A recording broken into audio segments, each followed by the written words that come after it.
et Dieu véritable.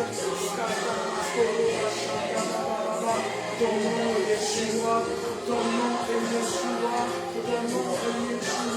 Ce matin nous te louons, ce matin nous te bénissons, ce matin nous te glorifions, ce matin nous confessons ta Seigneurie, ce matin nous confessons ta grandeur.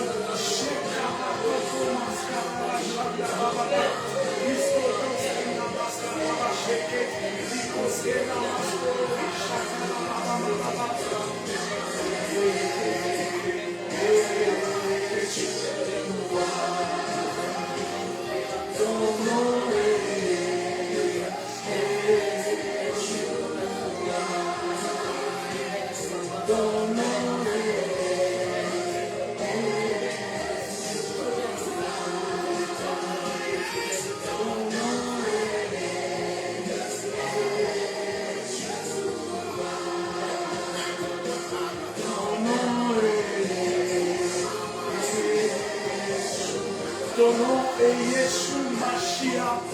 Ton nom est Yeshua Mashiach. Yeshua Mashiach. Yeshua Mashiach. Yeshua Mashiach. Skaskanda baba baba baba. Reskoto skanda manaskoro basheke baba baba. Reskatos kendos kanama koro basheka. Ton nom est Yeshua Mashiach. Ton nom est Yeshua Mashiach. Ton nom est Yeshua Mashiach. En ces dimanches dominicales, Père, nous voulons confesser ton nom. Nous voulons confesser ton nom. Nous voulons confesser ton nom. Nous voulons élever ton nom ce matin ou en ces débuts d'après-midi. Nous voulons élever ton nom en ces derniers dimanches du mois de juin. Nous voulons élever ton nom en ces jours.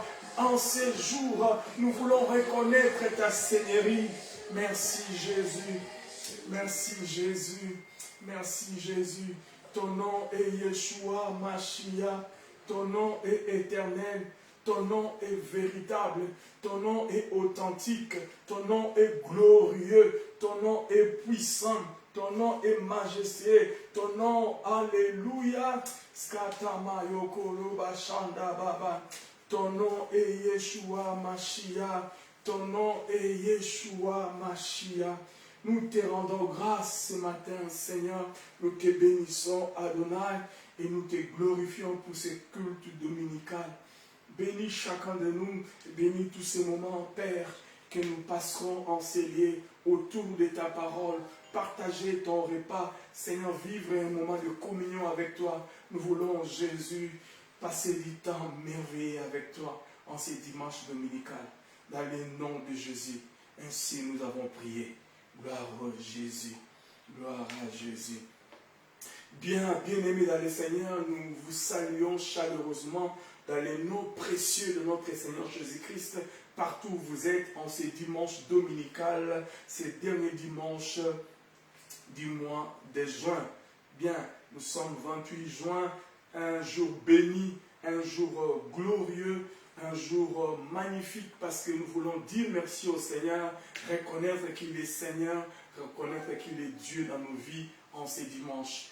Nous vous saluons chaleureusement de partout où vous êtes, dans toutes les villes qui nous suivent à Chypre, en Hollande, en Amérique, au Canada, au Congo, RDC, Congo, Brazza, ceux qui sont en Suisse, ceux qui sont, je ne sais, partout dans toutes les villes de la France aussi. Nous vous saluons partout où vous êtes et que Dieu vous bénisse abondamment, que Dieu vous fasse énormément du bien, que Dieu vous bénisse abondamment. Nous, c'est la mission évangélique Emmanuel et nous nous réunissons chaque dimanche à partir de 11h30 pour partager ces moments avec vous, pour passer du temps dans la communion avec vous. Gloire au Seigneur. Bien, nous lisons dans Philippiens chapitre 3, verset 1er, la Bible dit « Au reste, mes frères », ça c'est Paul qui s'adresse aux Philippiens, il dit « Au reste, mes frères, réjouissez-vous dans les Seigneurs. Réjouissez-vous dans les Seigneurs. » Philippiens chapitre 3, verset 1er. Il dit « Au reste, frères, réjouissez-vous dans les Seigneurs. Réjouissez-vous. C'est ce que nous voulons, nous réjouir dans les Seigneurs. Nous réjouir dans les Seigneurs. Quoi qu'il se passe, peu importe la période dans laquelle nous traversons, peu importe tout ce que nous sommes, eh bien, réjouissons-nous dans les Seigneurs. Et ce matin, nous voulons nous réjouir dans les Seigneurs. Et la partie B du chapitre du verset 1er, il dit « Je ne me lasse point de vous écrire les mêmes choses. Et pour vous, cela est salutaire. » Paul ne se fatiguait pas de répéter les mêmes choses. Paul ne se lassait point de faire le même discours, jour après jour, année après année, mois après mois, semaine après semaine, à ses bien-aimés de Philippe. De la même manière, bien-aimés, nous n'allons pas non plus nous lasser de nous apporter peut-être le même message, peut-être la même pensée, parce que nous sommes juste cette voix qui crie encore. Comme autant de Jean-Baptiste qui criaient pour préparer la première venue de Jésus. Nous sommes, et vous aussi, tous sommes ceux qui doivent se préparer pour la seconde venue de Jésus. Et les seuls messages, les messages par excellence qui peut préparer son épouse, ma soeur, qui peut préparer mon frère, qui peut préparer nous tous à l'avènement du Seigneur Jésus-Christ, c'est ce message dont nous ne cesserons de nous partager, un message qui est christocentrique, un message qui s'appuie sur la personne et la divinité du Saint-Esprit. Un message qui parle et qui ne cesseront de parler du Saint-Esprit encore et encore, que ce soit la Pentecôte ou pas, que ce soit la même période ou pas. Raison pour laquelle, encore ce matin, pour la troisième fois, nous allons aborder ce sujet. Que dit la Bible de la personne du Saint-Esprit? Parce que le message qui est influencé par le Saint-Esprit, le message autour de la personne et de la divinité du Saint-Esprit est le message de cet âge. Et le message qui prépare l'épouse à sortir de l'église corrompue pour se préparer à l'avènement des temps de la fin, pour se préparer à la rencontre avec le Seigneur. La Bible dit à la voix de l'archange et au son de la trompette, les morts en Christ ressusciteront premiers. Les vierges endormies, plus le temps passé, plus ils n'avaient pas d'huile. Raison pour laquelle, bien aimés, nous devons prévenir les vierges de toujours avoir l'huile. Et c'est ce message que nous ne cesserons de vous partager. C'est le message autour de la personne et de la divinité du Saint-Esprit. C'est le message de cet âge de la fin. Nous ne cesserons de le dire comme dit Paul, afin de nous pousser à une communion sans faille avec le Saint-Esprit, parce que cette communion est la communion même avec Dieu lui-même. Nous sommes au temps où Dieu a accepté de tabernacler en nous. Nous sommes le tabernacle vivant de la personne et de la divinité du Saint-Esprit. Encore ce matin, nous allons aborder de nouveau pour la troisième fois notre thème. Merci Jésus. Cependant, avant de pouvoir passer à la parole, nous voulons prier un moment, juste un instant, prier pour nos bien-aimés et aussi préparer nos cœurs à écouter sa parole. Je voudrais que nous puissions prier pour un homme de Dieu, un frère, un bien-aimé qui s'appelle Israël Bukanga. Il est hospitalisé, il a besoin de nos prières, il a besoin de notre soutien. Que Dieu lui accorde la guérison, que Dieu soit son partage. Père, alors que nous élevons, Seigneur, nos voix pour te recommander ton serviteur, alors que nous élevons nos voix pour penser, pour notifier, Seigneur, comme une alerte, qu'il y a un héros, il y a un guerrier, il y a un général qui est alité, Seigneur, à cause de la maladie. Adonai, comme la maman, que dis-je, la belle-mère de Pierre, qui était alitée. Mais lorsque tu es arrivé, tu as guéri la belle-mère. Elle s'est levée pour te servir. Ton héros, Père, ton guerrier, ton soldat, ton général, est alité incapable de pouvoir te servir comme d'habitude à cause de la maladie. Que la guérison soit son partage. Dans le nom de Jésus-Christ. Que la guérison soit son partage. Et même, Seigneur, nous pensons à tous nos bien-aimés aussi qui sont alités aux divers endroits, partout, parce qu'il y a une maladie, parce qu'il y a un contretemps, parce qu'il y a quelque chose qui les empêche de pouvoir jouer le rôle qui est le leur dans l'avancement du royaume des cieux.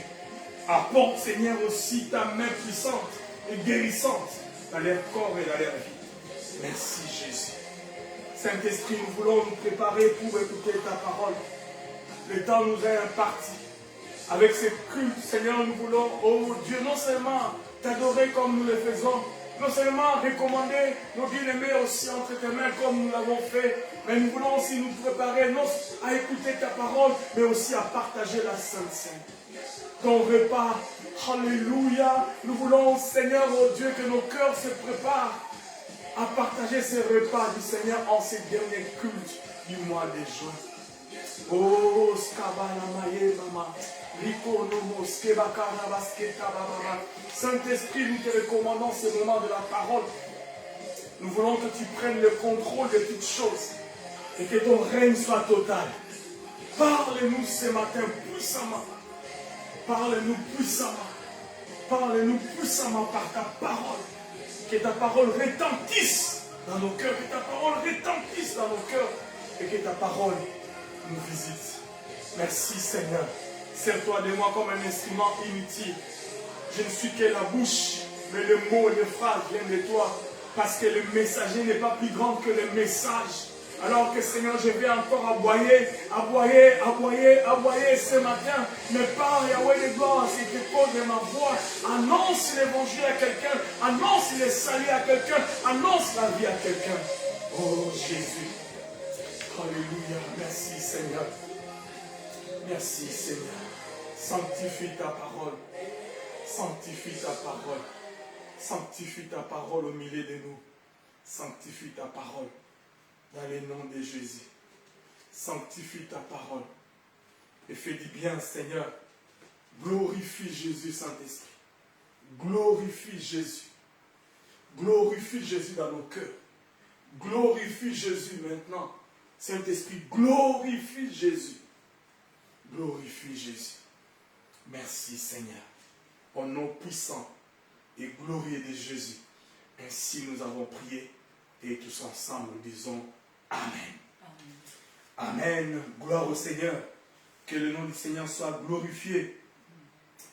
Comme je l'avais dit au départ, comme je l'avais lu, la Bible nous dit, dans le livre des Philippiens, chapitre 3, verset 1er, au reste, mes frères, réjouissez-vous dans le Seigneur. Je ne me lasse point de vous écrire les mêmes choses. Et pour cela, pour vous, cela est salutaire.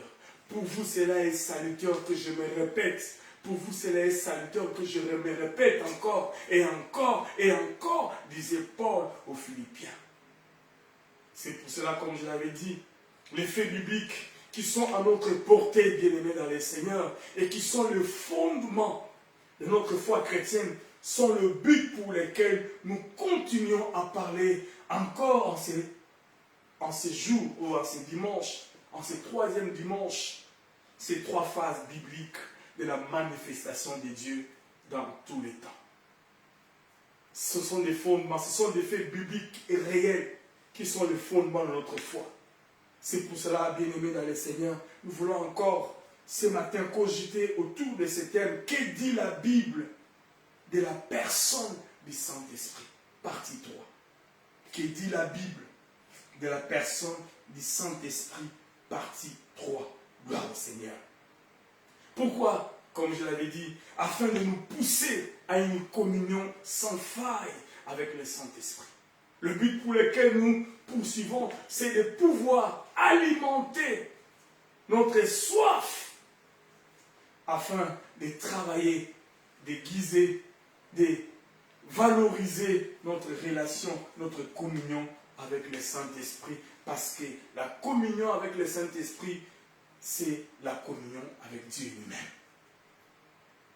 Et cette communion, elle est tellement puissante pour accomplir l'œuvre de notre affranchissement et notre sanctification.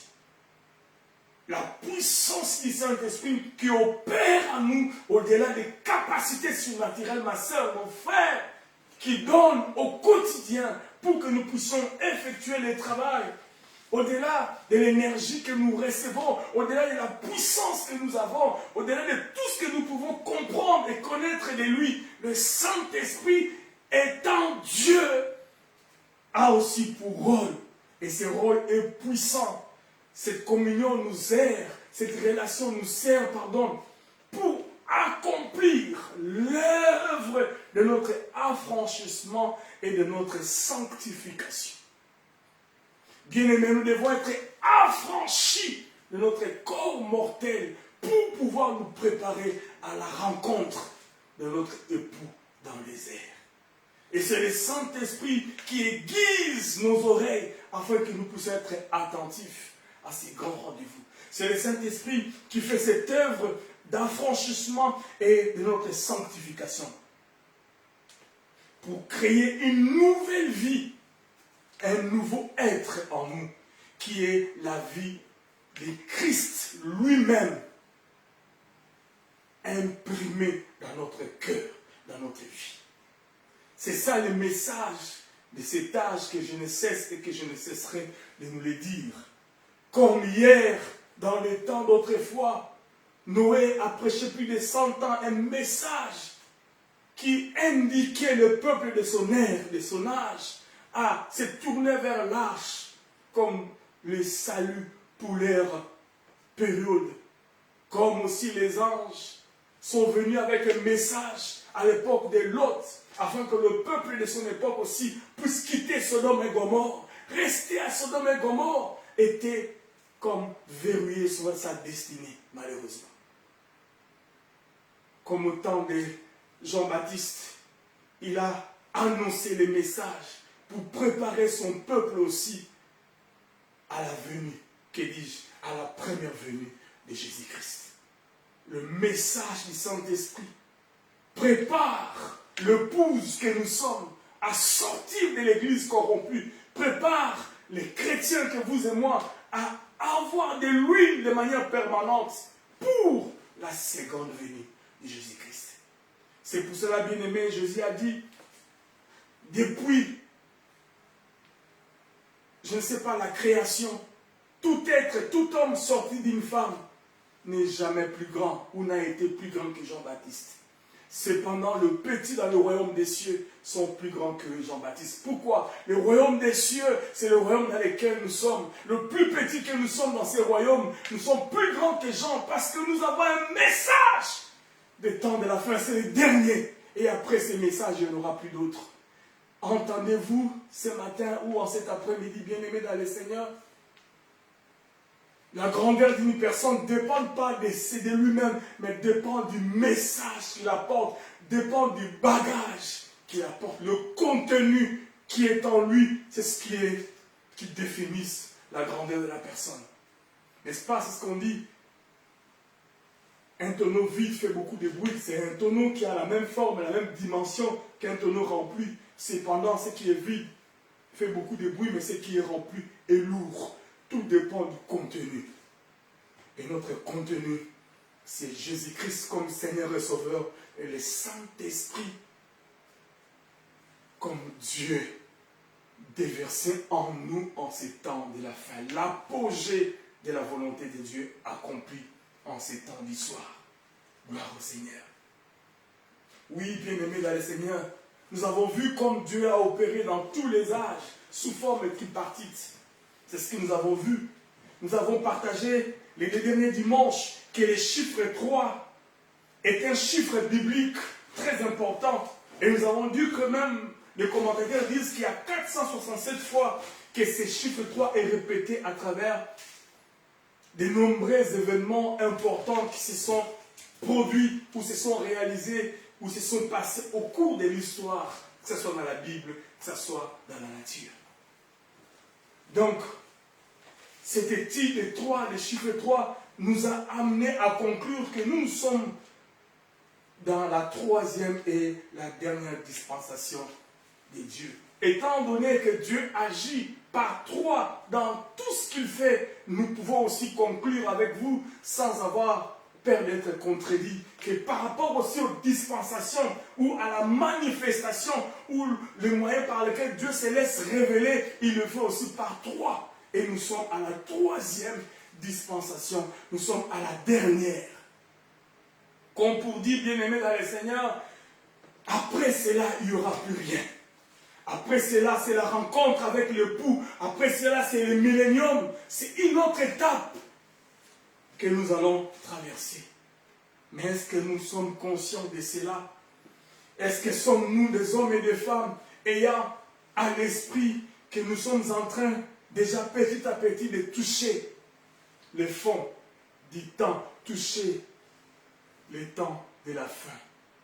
On a dit que le chiffre 3 symbolise aussi l'achèvement. Donc nous sommes à la fin de l'histoire. Nous sommes à la fin de l'âge. Les jours, les mois, les années, les heures sont comptées. Et l'horloge qui est Israël, l'horloge de Dieu, tourne à la vitesse des croisières.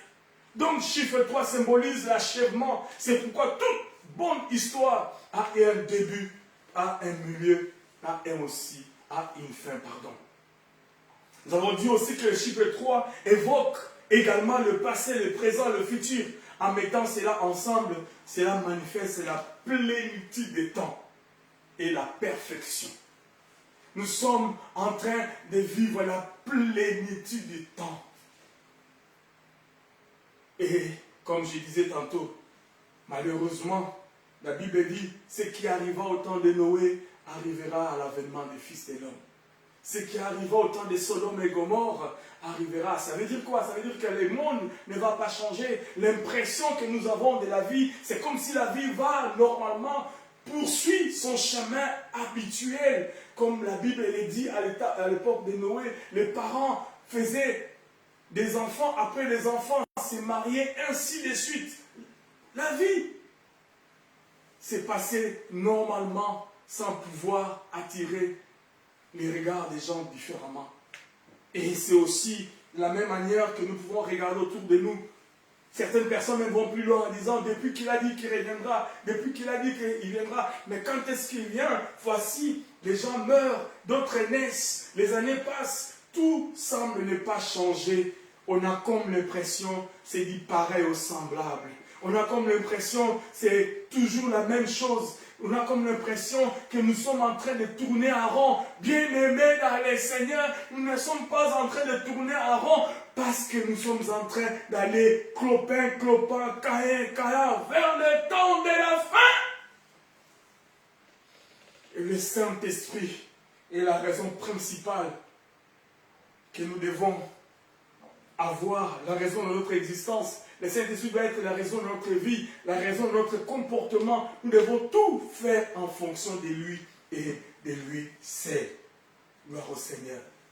C'est pour cela, bien-aimé, il égard à cette étude par rapport au chiffre 3, il égard à cette observation de cette façon de dispensation de Dieu, nous nous sommes rendus compte avec vous. En effet, en se plaçant à ce point de vue, on peut distinguer, comme je viens de le dire aussi, le plan de Dieu opéré sur l'humanité sous forme de 3 dispensations. Le plan de Dieu opéré sur l'humanité sous forme de 3 dispensations. La première dispensation, nous avons vu, c'est le Père, la dispensation du Père. Parce que le but qu'il poursuivait, nous allons le voir à la fin. La dispensation du Père qui est celle de l'Ancien Testament, c'est le Père qui se relève, qui se révèle, et qui agit directement. Il a dit à Moïse, je suis descendu, j'ai entendu les cris de mes enfants qui sont en Égypte. Et je suis descendu pour opérer et les délivrer. Et plus tard, il a dit à Moïse, c'est moi qui vous ai porté sous mes ailes de l'aigle. C'est lui-même qui s'est porté, qui nous a porté sous ses ailes de l'aigle pour quitter l'Égypte et aller vers Canaan. Et la Bible nous dit dans Exode 14, 14, alors que le problème devait se passer parce que les Égyptiens étaient en train d'attaquer les enfants d'Israël, la Bible dit l'ange de l'Éternel qui marchait devant eux comme une colonne de feu la nuit et une colonne de nuée les jours. Il est venu derrière. L'ange de l'Éternel, Dieu lui-même, est venu se positionner derrière les enfants d'Israël. Dans le camp des enfants d'Israël, il y avait la lumière, et dans le camp des Égyptiens, il y avait l'obscurité. Confusion totale. Lui-même est descendu pour agir sous la dispensation du Père, sous forme de la colonne de feu et de la colonne de nuée.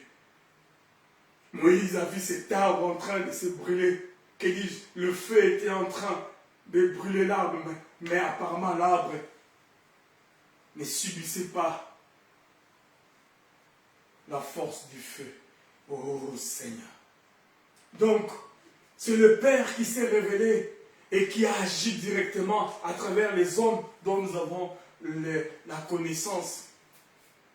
Parce qu'à ce moment-là, il était Dieu pour ce peuple, mais un Dieu sur ce peuple sous forme de cette colonne. Prêt à bénir, prêt à secourir, mais il était encore loin dans les ciels à cause de la grandeur redoutable de sa sainteté et du péché des hommes. Il était là, c'est vrai, mais sa grandeur, sa puissance et sa sainteté faisaient en sorte qu'il y ait une distance entre Dieu du ciel et son peuple. Oh Seigneur. Mais il agissait. Il agissait à travers des hommes qui s'étaient choisis à ces temps-là. Il est venu de nouveau sous la forme du Fils, par la dispensation du Fils, comme on l'a dit. Et cette dispensation, celle des évangiles, le Père a entendu les cris de l'humanité perdue, parce que les animaux ne pouvaient pas, le sang des animaux ne pouvait pas ôter les péchés, dit la Bible. Parce que les sangs des animaux couvraient le péché. Tout ce qu'ils pouvaient faire, bien aimé, étaient des images et des types. Rien ne pouvait arriver dans son absolu. Mais c'était un moment par lequel Dieu s'était donné pour indiquer la voie à ce peuple, la manière dont il allait venir pour donner la rédemption et le salut. C'est pour cela qu'il est venu une seconde fois, il s'est manifesté une seconde fois par la dispensation du Fils. Alors qu'il a entendu, de la même manière, dans la dispensation du Père, les cris de ses enfants oppressés par les Égyptiens, il a entendu aussi les cris de ses enfants oppressés par le péché, oppressés par le mal, oppressés par la souffrance, oppressés par la domination diabolique, oppressés par toute forme de calamité ici-bas. Oh, alléluia! La Bible dit dans Jean, chapitre 3, verset 14, si j'ai bonne mémoire, si je n'oublie pas, 3, 14, oui. Car Dieu a tant aimé le monde qu'il a donné son Fils unique, afin que quiconque croit en lui ne périsse point, mais qui ait la vie. Il a donné, ou pour mieux dire, il s'est donné lui-même. Le Père s'est donné lui-même. Bien-aimé dans le Seigneur, lorsque vous regardez dans le livre d'Apocalypse, la Bible dit, personne ne fut trouvé digne d'ouvrir les livres et de rompre les sceaux. Mais l'agneau qui était digne n'est pas sorti d'ailleurs. L'agneau qui fut trouvé digne n'est pas venu de, je ne sais pas dans quel pays, mais il est sorti du trône. Et il a pris les livres de la main droite de celui qui est assis sur le trône. Parce que l'impossible n'est pas Dieu. Alors que Jean était en train de pleurer parce que tout était devenu un chaos. L'humanité était dans une situation chaotique. Personne ne fut trouvé digne. Même Lucifer n'était pas capable pour faire quoi que ce soit. C'est Jésus.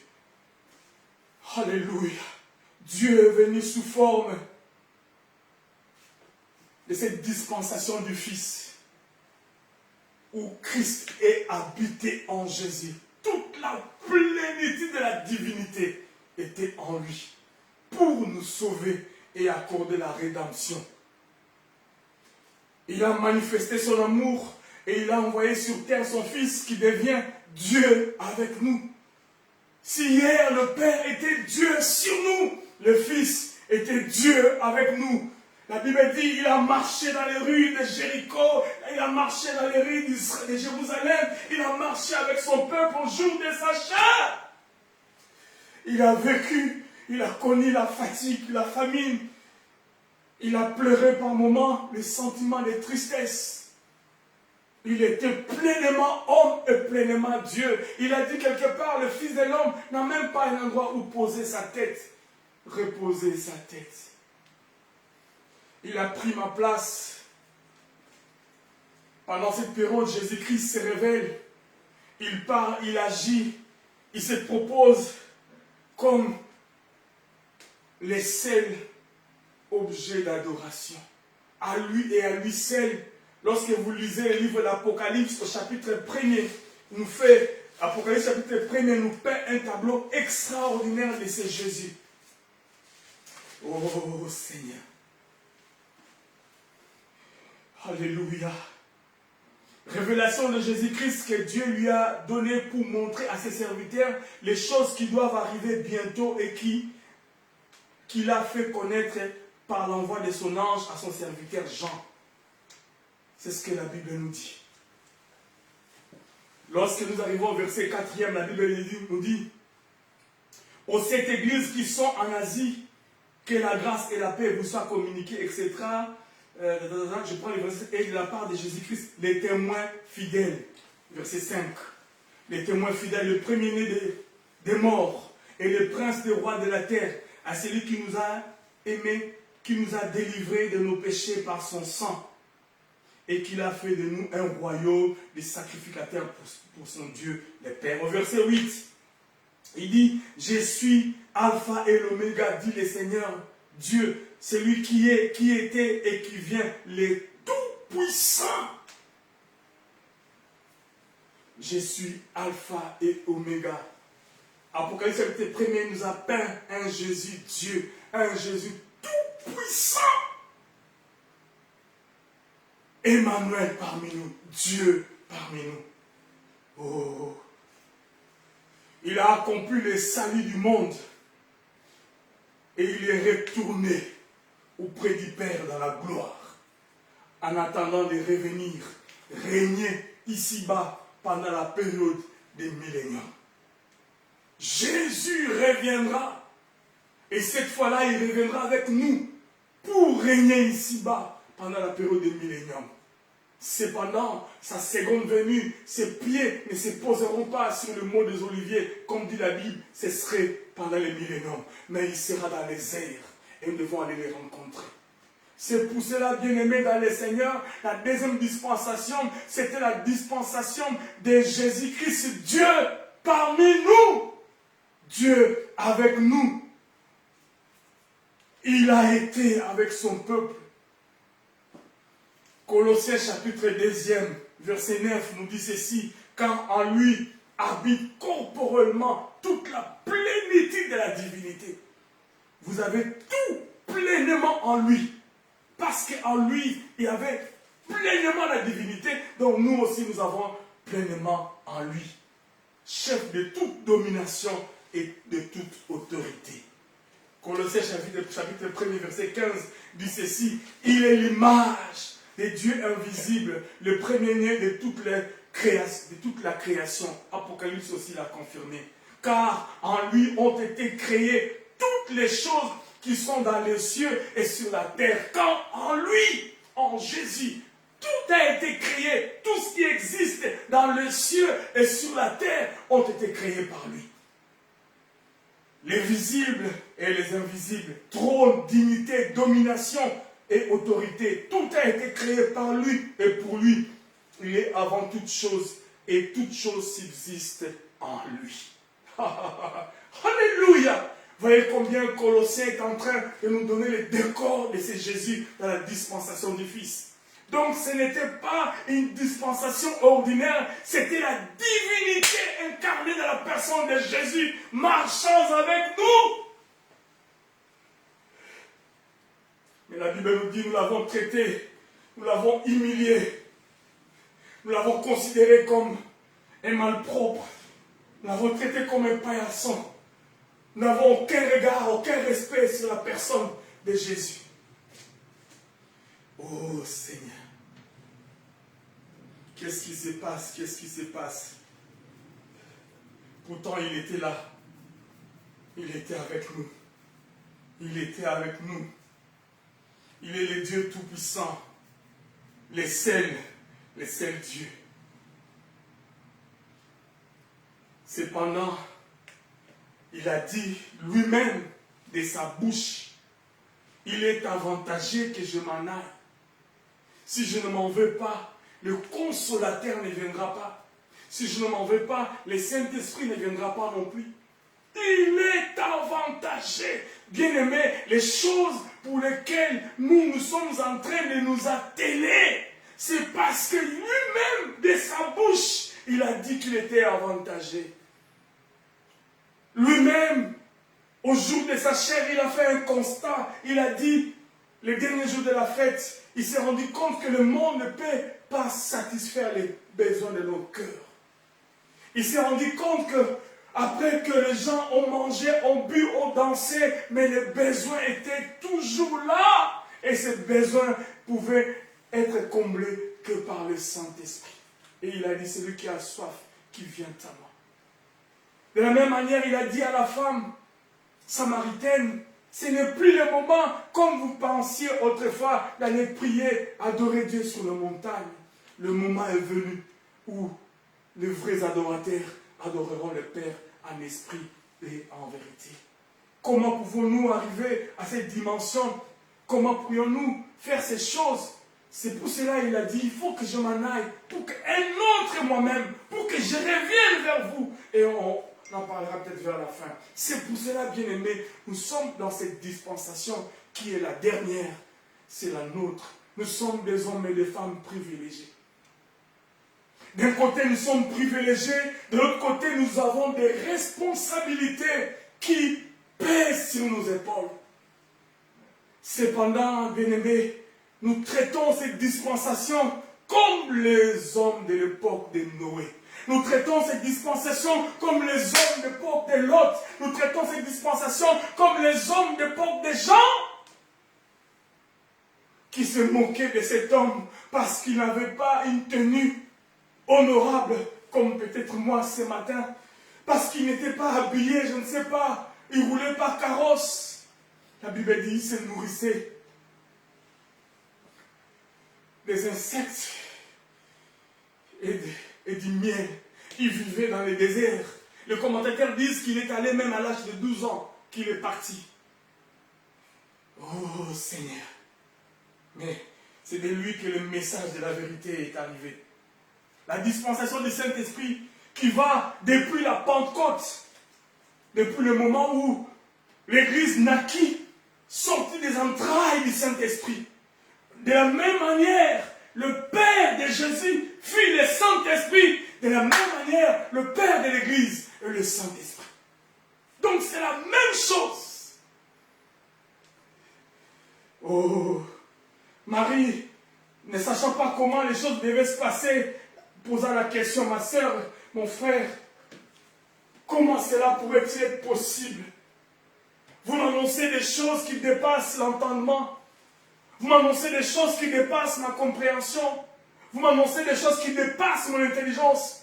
Ce matin, je voudrais aussi dire à quelqu'un, s'il y a des choses qui dépassent mon intelligence, s'il y a des choses qui dépassent ta connaissance, s'il y a des choses qui dépassent tes compétences humaines, sache que lorsque le Saint-Esprit vient sur toi, ces choses qui étaient autrefois impossibles à réaliser devient possible à cause du Saint-Esprit.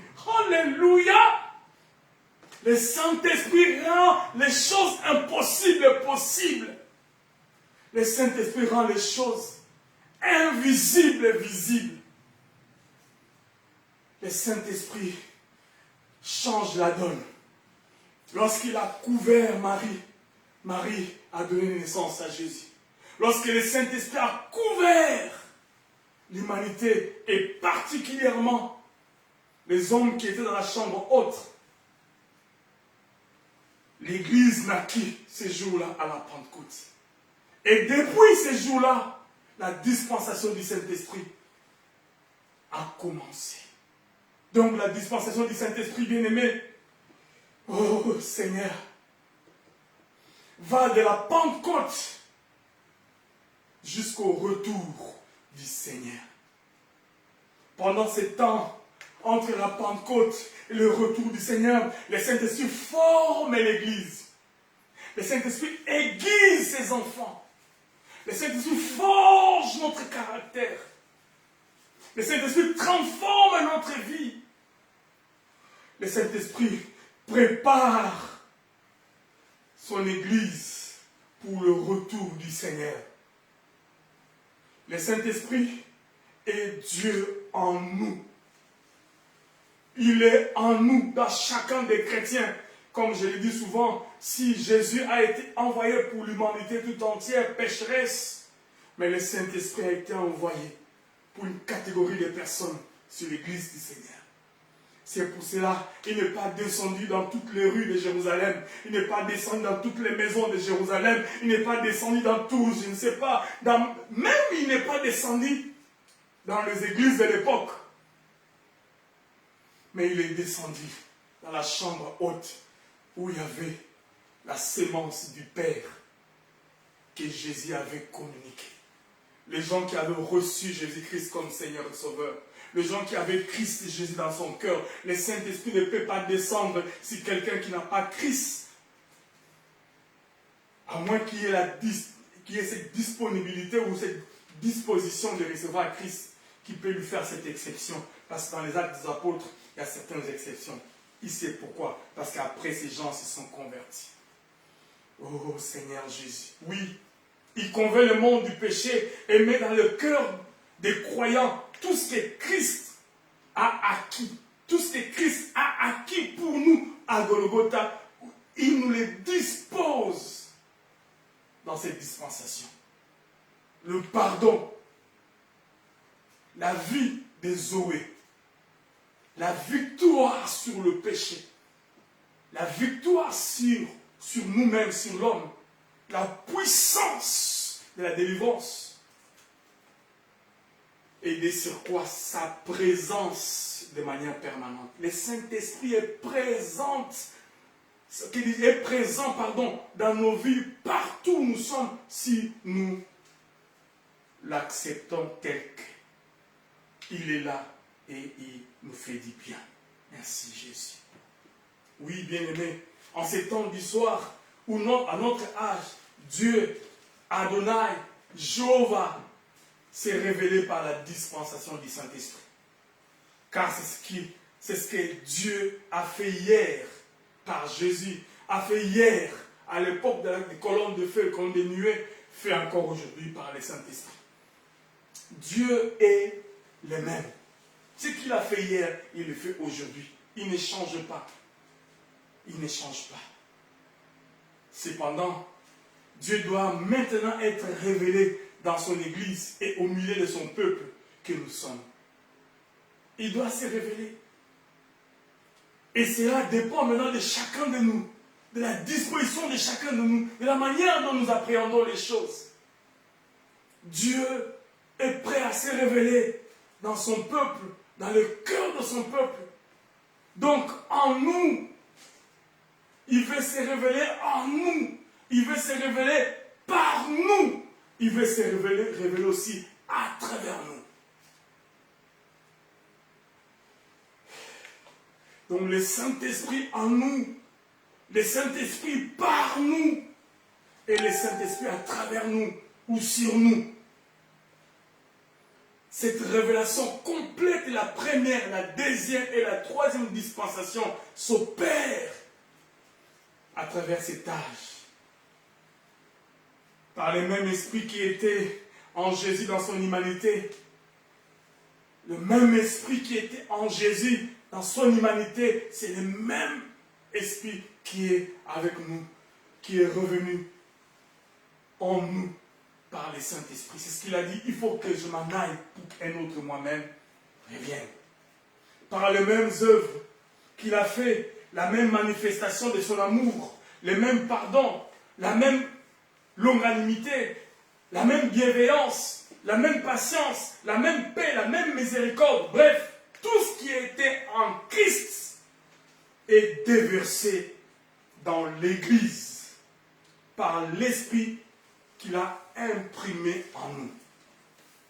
Dieu a toujours un dessein. Si dans la première dispensation, il s'est forgé lui-même, il s'est donné lui-même les moyens pour accomplir ses desseins à travers Moïse, à travers Noé, à travers Lot, dans la dispensation du Fils, il est venu par Jésus pour accomplir ses desseins. Et dans la dispensation du Saint-Esprit, il veut l'accomplir par nous, à travers de nous, en restant en nous.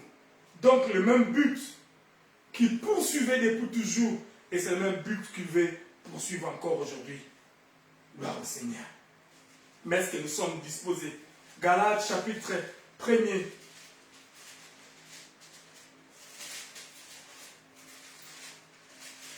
Galates chapitre 1er, verset 24, nous dit ceci.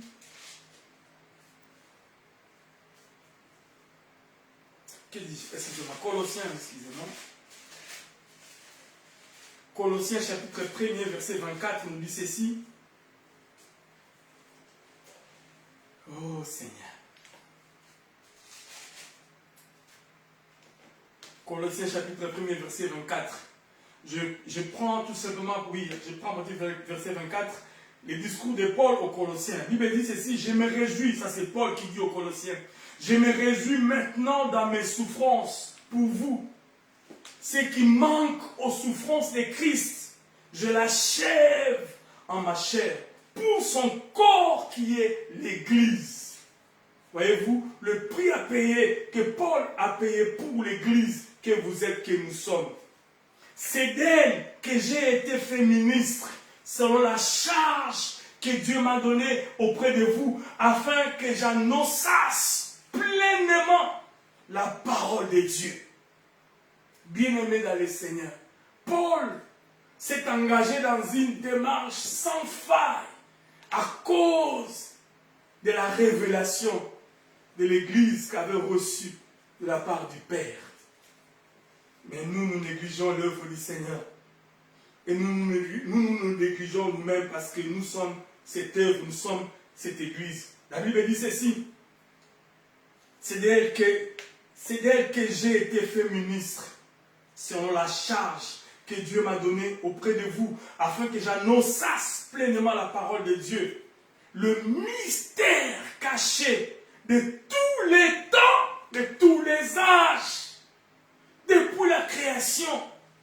C'est ce mystère caché de tous les temps et dans tous les âges. Il dit le mystère caché de tous les temps et dans tous les âges, mais révélé maintenant à ses saints. Révélé maintenant. À qui Dieu a voulu faire connaître quelle est la glorieuse richesse de ces mystères parmi les païens. Savoir Christ en vous, l'espérance et la gloire. Bien-aimé, Christ en nous, le Saint-Esprit en nous, Christ en nous, l'espérance de la gloire. C'est l'apogée de tout ce dont Dieu avait comme dessein pour l'humanité. Il ne suffisait pas à Dieu d'être sur son peuple.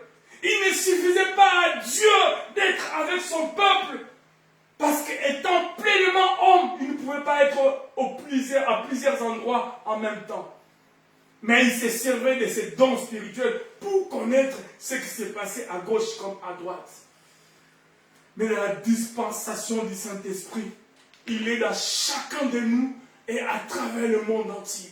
Partout où nous sommes, le Saint-Esprit est là et il fait les choses même en même temps. Même aux mêmes heures, à la même minute, à la même seconde. Avec des milliers de personnes en même temps. Il répond à des milliers et des milliers de personnes en même temps. C'est l'apogée des desseins de Dieu. C'était ces mystères cachés. Christ est en nous, l'espérance de la gloire. Apôtre Paul a compris cela. C'est pour cela qu'il était prêt à payer le prix le plus fort. Bien-aimé, pour bien résumer cette démarche biblique, cette première partie, ces trois premières parties que nous avons étudiées ensemble, nous dirons, il est évident que tout ministère de l'Esprit est basé d'abord sur l'œuvre de Jésus-Christ. Nous ne pouvons pas pratiquer en disant « j'ai le Saint-Esprit » si je suis distancé de sa parole. Tout ministère de l'Esprit est basé sur la parole, sur l'œuvre de Jésus-Christ. Parce que c'est la parole qui sanctionne tout. Parce qu'il y a eu beaucoup des écarts.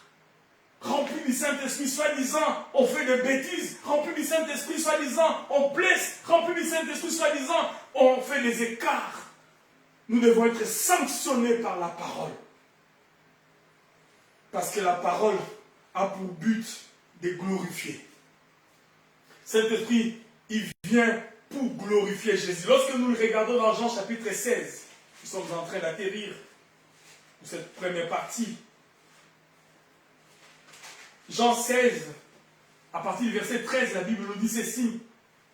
Quand le consolateur sera venu, comme je l'avais dit, l'Esprit de vérité, il vous conduira dans toute la vérité. C'était Jésus qui disait, car il ne parlera pas de lui-même, mais il dira tout ce qu'il aura entendu et vous annoncera les choses à venir. Et le Saint-Esprit n'est pas, celui qui a le Saint-Esprit n'est pas obligé de vivre de manière isolée, en faisant des choses qui partent vers lui-même. Non. On n'est pas des électrons libres. Nous devons être attachés. Tout ce que nous faisons, remplis du Saint-Esprit, nous devons être sanctionnés par la parole. Il dit, quand le consolateur sera venu, l'Esprit de vérité, il vous conduira dans toute la vérité. Car il ne parlera pas de lui-même, mais il dira tout ce qu'il aura entendu au Père et vous annoncera des choses à venir. Il dit, il me glorifiera parce qu'il prendra de ce qui est à moi et vous l'annoncera. Tout ce que le Père est à moi. C'est pourquoi j'ai dit qu'il prend de ce qui est à moi et vous l'annoncera.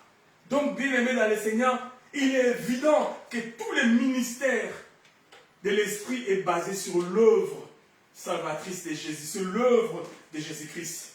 Son but, c'est de glorifier Jésus. Le ministère du Saint-Esprit, la dispensation du Saint-Esprit a pour but de glorifier Jésus en nous. Que le Saint-Esprit glorifie Jésus dans nos vies. Le Saint-Esprit glorifie le Père. Deuxièmement, c'est pour que nous puissions marcher selon sa volonté. Le Saint-Esprit est là pour nous aider à marcher dans la volonté du Seigneur.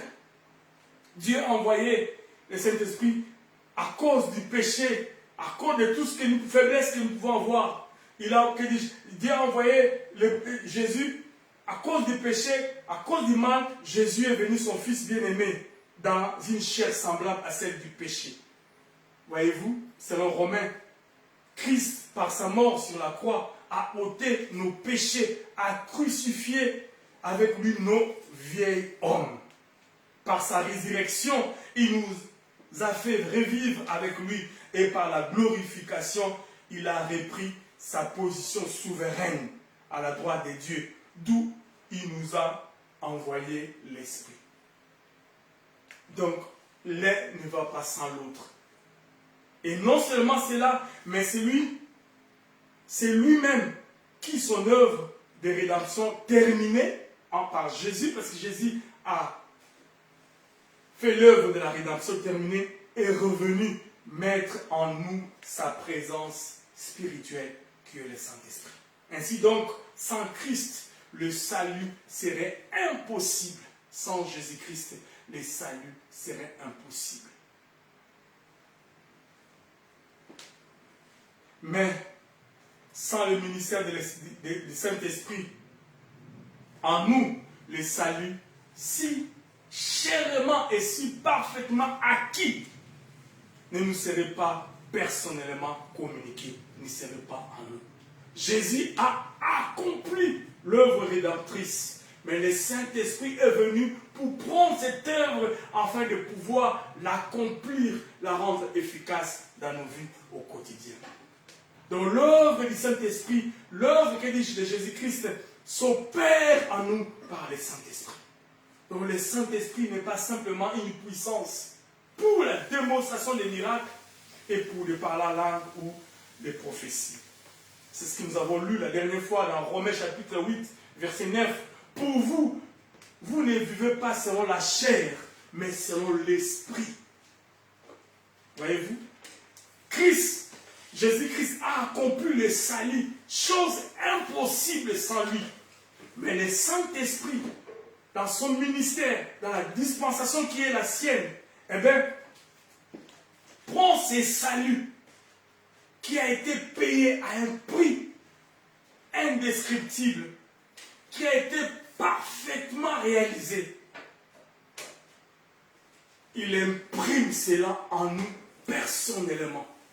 Il imprime dans nos vies, il imprime dans tout ce que nous faisons, il imprime. Donc c'est le Saint-Esprit qui est le sceau de l'alliance. Le Saint-Esprit qui est pour nous en ces temps de la fin, la circoncision. C'est lui qui opère la circoncision du cœur. C'est lui qui nous identifie au Père. Si hier par Abraham, son peuple fut identifié à Dieu par la circoncision physique, nous, en ces temps de la fin, le Saint-Esprit est venu pour jouer le rôle de cette circoncision spirituelle. C'est pour cela Romains 8, 9 dit, pour vous, vous ne vivez pas selon la chair, mais selon l'Esprit. Si du moins l'Esprit de Dieu habite en vous. Si quelqu'un n'a pas l'Esprit de Christ, il ne lui appartient pas. Si tu n'as pas l'Esprit de Christ, tu n'appartiens pas à Dieu. C'est ce que la Bible dit. Et si Christ est en vous, le corps, il est vrai, il est mort à cause du péché. Mais l'Esprit est vie à cause de la justice. On va terminer par là. Dans l'Ancienne Alliance, les signes de l'appartenance, comme je l'avais dit, à Dieu étaient la circoncision de la chair. Mais dans la Nouvelle Alliance, c'est la circoncision du cœur. C'est-à-dire la régénération produite par l'Esprit Saint. La régénération qui nous permet à nous préparer pour rencontrer l'époux. Bien-aimé, la dispensation du Saint-Esprit joue le rôle de la régénération. Est-ce qu'il y a cette transformation en toi? La circoncision du cœur, la régénération produite par l'Esprit, la circoncision qui compte devant Dieu, parce que la circoncision était le signe de l'alliance avec Abraham. Ce n'est pas celle qui est visible dans la chair, c'est celle du cœur, selon l'Esprit, et non selon la lettre ou la loi, dit la Bible, dans Romains, chapitre 2, 28 à 29.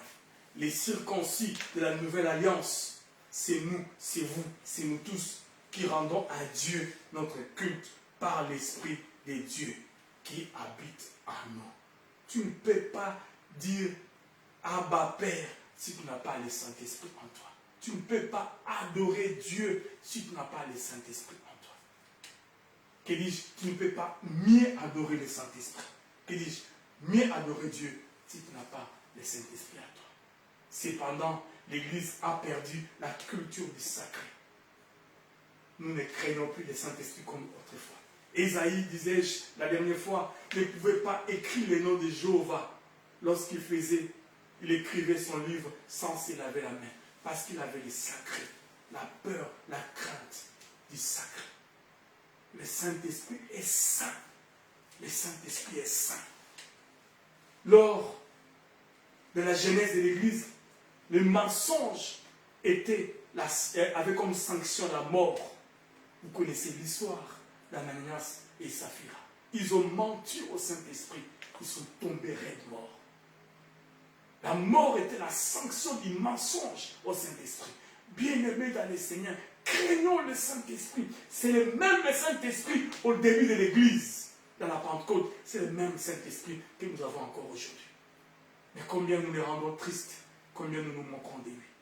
Le Saint-Esprit est l'apogée du plan du Père qui voulait habiter avec son peuple. Maintenant, il est venu habiter en nous. Alors que dans l'Ancien Testament, la Bible dit, les cieux des cieux ne pouvaient le contenir. Qui pouvait le contenir, dit la Bible. Même le ciel ne pouvait le contenir. Mais en ces temps d'histoire, nous l'avons contenu. Parce que nous sommes le tabernacle qui contient la divinité en nous. Craignons Dieu. Parce qu'il y a la sainteté. 3 fois saint en nous. Prions. Père, merci pour ta parole. Merci pour ces instants bénis. Merci parce que tu nous as appris encore et encore. Peut-être nous nous répétons, peut-être nous faisons la même chose, peut-être nous disons la même chose. Mais qu'est-ce que tu veux qu'on fasse, Seigneur? C'est important que nous répétions la même chose, Seigneur. Merci parce que tu es Dieu. Merci, Seigneur. Nous voulons continuer encore et encore à dire peut-être les mêmes choses, mais pour notre salut. L'apôtre Paul a dit, je ne me lasse point de vous écrire les mêmes choses. Je ne me lasse point de vous écrire les mêmes choses parce que cela est salutaire pour vous. Cela est salutaire pour nous. Père, bénis ta parole. Nous te recommandons ces instants où nous voulons partager la Sainte Seine entre tes mains. Sanctifie nos vies. Merci Jésus. Bien-aimés, dans Luc chapitre 22, à partir des versets 8, 7 et jusqu'à là, la Bible dit le jour de pain sans levain où l'on devait immoler la Pâque arriva. Merci ma soeur, merci mon frère de se préparer à ces moments bénis. Jésus a dit, le jour de pain sans levain où l'on devait immoler la Pâque arriva. Et Jésus envoya Pierre et Jean en disant, allez nous préparer la Pâque afin que nous la mangeons. Lorsque nous arrivons au verset 15 du chapitre 22 de Luc, la Bible dit, il leur dit, j'ai désiré vivement manger cette Pâque avec vous avant de souffrir. Jésus a désiré de manger, a désiré de partager la Sainte Seine avec son peuple. Bien-aimé dans le Seigneur, il est important. La Sainte Seine est un moment sacré. Et plus tard, Paul n'était pas avec eux. Paul n'a pas vécu avec les 12. Il a reçu la visitation du Seigneur plus tard. Cependant, dans 1 Corinthiens chapitre 11, lorsque nous arrivons à partir du verset 23, il répète la même chose que Jésus avait discouru lorsqu'il était avec son peuple le jour où il devait partager la Sainte Seine. Il dit, dans 1 Corinthiens chapitre 11, verset 23, « Car j'ai reçu du Seigneur ce que je vous ai enseigné, c'est que le Seigneur Jésus, dans la nuit où il fut livré, prit du pain, et après avoir rendu grâce, le romput et dit, « Ceci est mon corps qui est rompu pour vous. » C'est ce que nous voulons faire maintenant, ô Seigneur. Bien-aimé, ce moment est sacré. Ce moment est solennel. Car j'ai reçu du Seigneur ce que je vous ai enseigné. C'est que le Seigneur Jésus, dans la nuit où il fut livré, prit du pain. Et après avoir rendu grâce, les rompus et dit, « Ceci est mon corps qui est rompu pour vous. Faites ceci en mémoire de moi. » De même, après avoir soupé, il prit la coupe et dit, « Cette coupe est la coupe de la nouvelle alliance en mon sang. Faites ceci en mémoire de moi toutes les fois que vous en boirez. » Père, nous te recommandons ce pain, ton corps qui fut brisé pour nous. Père, par tes maîtresses que nous avons été guéris. Père, tu as accepté que ton Fils puisse souffrir à Golgotha, que son corps soit brisé pour nous. Et de même, nous prenons cette coupe comme symbole de ton sang qui a été versé pour nous. Ton sang qui nous justifie. Ton sang que tu as amené dans le tabernacle céleste qui n'a pas été fait des mains d'hommes ou des mains des hommes pour offrir au Père le sang pour une nouvelle alliance. Et la Bible nous dit, c'est par ce sang que nous avons été justifiés. Raison pour laquelle ils l'ont vaincu. Oh Seigneur, par la parole de leur témoignage. Alléluia. Mais le sang de Jésus qui nous purifie, le sang de Jésus qui nous justifie. Merci Jésus. Seigneur, nous voulons partager ces repas. Nous voulons, Seigneur, manger ce pain et boire cette coupe.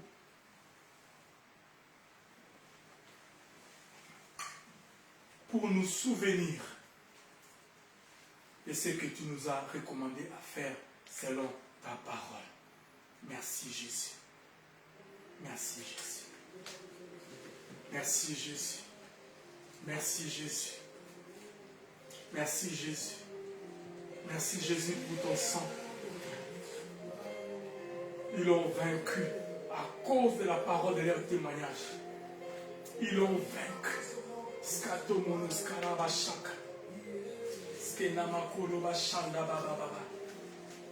Oh Jésus. Alléluia. Merci parce que tu as fait de nous un royaume de sacrificateurs. Et nous régnerons, Jésus. Nous régnerons. Le sang de ton alliance. Merci pour ces moments, Seigneur. Merci pour ta parole. Merci pour tout ce que nous avons. Merci pour tout ce que nous avons. Merci pour tout ce que nous aurons. Merci pour tout ce que nous sommes. Que toute la gloire te revienne. En ce dimanche dominical. Saint-Esprit, merci.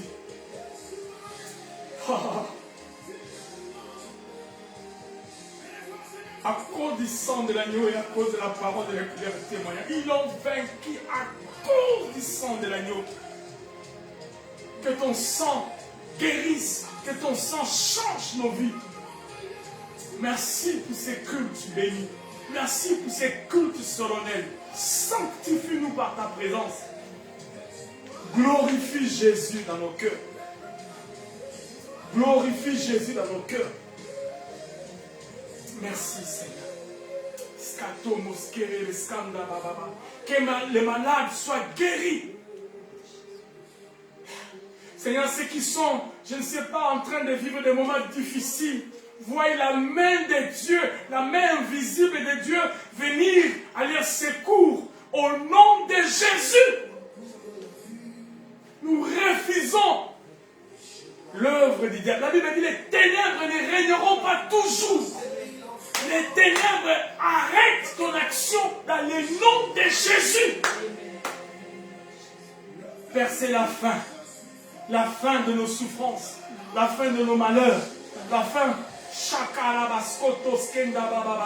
Yoshua Mashiach, à cause de cette œuvre, à cause de cet acte solennel, à cause Yahweh de ton alliance, à cause de cela, Jésus, nous proclamons la victoire. Nous proclamons la victoire parce que les ténèbres ne régneront pas toujours. La Bible dit à la loi et au témoignage. Si on ne parle pas ainsi, il n'y aura point d'aurore pour le peuple. Seigneur, merci pour les dîmes et les offrandes. Nous te recommandons ces paniers et toutes les personnes qui vont participer à l'avancement de cette œuvre, en distance comme en présentiel. Que toute la gloire te revienne. Merci Jésus. Yeshua Mashiach. Yeshua Mashiach. Yeshua Mashiach. Seigneur, merci pour ces moments. Dans le nom de Jésus-Christ, nous avons ainsi prié. Amen. Amen. Amen. Amen. Amen. Gloire au Seigneur. Est-ce qu'on peut acclamer le Seigneur? Est-ce qu'on peut acclamer le Seigneur? Est-ce qu'on peut acclamer le Seigneur? Merci Jésus. Merci Jésus. Merci Jésus. Bien, nous terminons par un communiqué rapidement. Nous sommes la mission évangélique Emmanuel. Vous qui arrivez de nous rejoindre maintenant, nous vous saluons chaleureusement dans le nom de Jésus-Christ, notre Seigneur et Sauveur, et nous bénissons le Seigneur pour l'opportunité qu'il nous accorde de pouvoir être en contact avec vous à travers ces moyens de la technologie Facebook. Mais nous transmettons après nos cultes sur notre chaîne YouTube et nous essayons aussi de poster des parties sur TikTok, que ce soit sur Instagram, sur Facebook, même aussi sur WhatsApp. Donc essayez de nous rejoindre dans tous ces moyens de la technologie et vous ne serez pas dessus. Que Dieu vous bénisse. Nos cultes commencent à 11h30 et nous finissons à 12h45. Dieu soit béni. Donc voilà, c'est le numéro local que nous nécessitons de dicter et nous nécessitons de le faire. Si vous voulez nous joindre, pardon, c'est le plus 33 6 05 79 21 00, plus 33 6 05 79 19 pardon 21 00 pour les Belges, plus 33 6 05 79 21 00. Restons abondamment bénis en ces dimanches dominicaux, ces derniers du mois. Tenons-nous debout pour terminer ces cultes. Père, merci pour ces cultes solennels, merci pour ces moments bénis. Merci parce que la dispensation du Saint-Esprit est un canal qui nous amène au ciel. Merci parce que tu nous aides à comprendre l'importance du Saint-Esprit au quotidien dans nos vies. Saint-Esprit, merci. Parce que si tu parles toi-même de toi-même, tu parleras mieux. Tout ce que j'ai essayé de parler, prends cela, commis dans nos oreilles, par tes propres mots, par tes propres pensées, par tes propres idées, pour que nous puissions saisir ta pensée. Parce que même moi-même, je ne les saisis pas autant. Que toute la gloire te revienne. Dans le nom de Jésus-Christ, ainsi nous avons prié et disons tous ensemble, Amen. Amen. Que Dieu nous bénisse. Bon dimanche à nous tous. Bye.